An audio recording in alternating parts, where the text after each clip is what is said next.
Did you know that the first president of the United States never actually wanted to be president at all? That's right.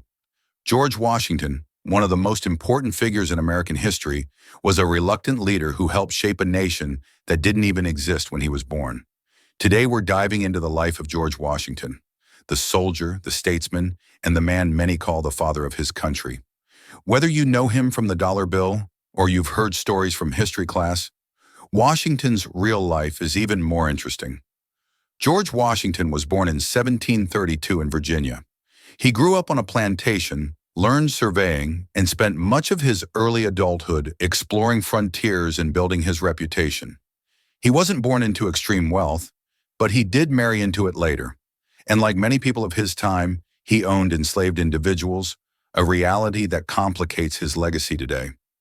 Washington first gained military experience during the French and Indian War, but his real rise came during the American Revolution.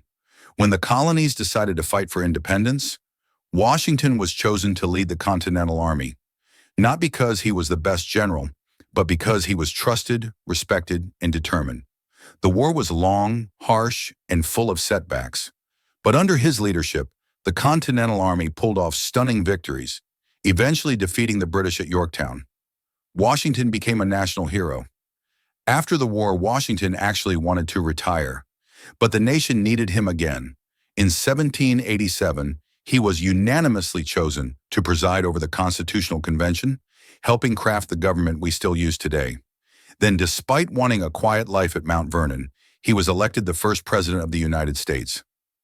Not just elected, unanimously elected, twice.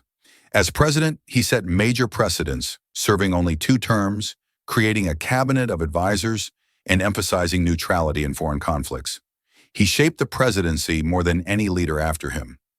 After 8 years in office, Washington stepped down voluntarily, something unheard of at the time.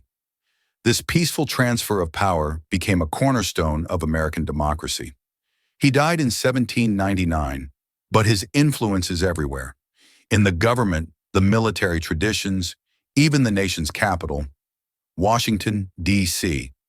His legacy is celebrated, but also examined critically today, considering his role as an enslaver.